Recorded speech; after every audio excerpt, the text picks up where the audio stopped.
ఇవేమి ఎగ్జామ్స్ రా బాబు! అసలకి ఎప్పుడు పడితే అప్పుడు పెడుతున్నారు. ఇంటర్నల్ ఎగ్జామ్స్ ఉన్నాయంటే కాలేజీ వాళ్ళైతే ఫోన్ చేశారు. ఇంక కాలేజ్‌కైతే వెళ్ళినా. గౌట్ అటానమస్ కాలేజీ వాళ్ళందరికైతే ప్రెజెంట్ అయితే ఇంటర్నల్స్ జరుగుతున్నాయి. కానీ బయట ప్రైవేట్ కాలేజీ వాళ్ళందరికైతే సెమిస్టర్ జరుగుతుంది. సర్లే ఏదో ఒకటని ఎగ్జామ్ రాసైతే బయటికైతే వచ్చినాం. ఎగ్జామ్ అయిపోయిన తర్వాత అయితే ఇంక నేరుగా అయితే మనమైతే కేటీఎం షోరూమ్ దగ్గరికైతే వచ్చినాం. బైక్‌కి సర్వీసింగ్ చేయాలంటే షోరూమ్ దగ్గరికైతే వచ్చినాం. కస్టమర్స్ అయితే ఎక్కువ ఉండడం వల్ల అయితే బైక్ సర్వీసింగ్ అని ఇంక చిన్న చిన్న రిపేర్లు చేసేసరికైతే ఇంక అప్పటికైతే 2 అవర్స్ అయితే టైం పట్టింది. మరి మీకు ఏ బైక్ ఇష్టమో ఫేవరెట్ బైక్ ఏదో కామెంట్ సెక్షన్‌లో అయితే కామెంట్ అయితే చేయండి. సర్వీసింగ్ చేసే టైంలో అయితే ఈ గ్యాప్‌లో అయితే డ్యూక్ 390 బైక్ అయితే వచ్చింది.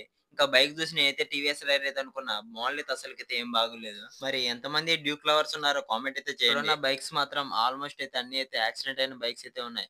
కానీ డ్రైవింగ్ చేసేటప్పుడైతే మాత్రం బీ సేఫ్. బైక్ కాస్ట్ ఎలా ఉంటదో మెయింటెనెన్స్ కాస్ట్ కూడా అలానే ఉంటది. ఈ ఒక్క చిన్న లైట్ 800 రూపీస్. షోరూమ్ లో బైక్ రిపేర్ వర్క్స్ అన్ని కంప్లీట్ చేసుకున్న తర్వాత ఇంక నేరుగా అయితే రూమ్ దగ్గరకైతే వచ్చేసాం. రూమ్ లో కాసేపు రెస్ట్ తీసుకున్న తర్వాత evening time railway station road లో ఇంక నేను విష్ణు ఇద్దరం అయితే టిఫిన్ అయితే చేసినాం.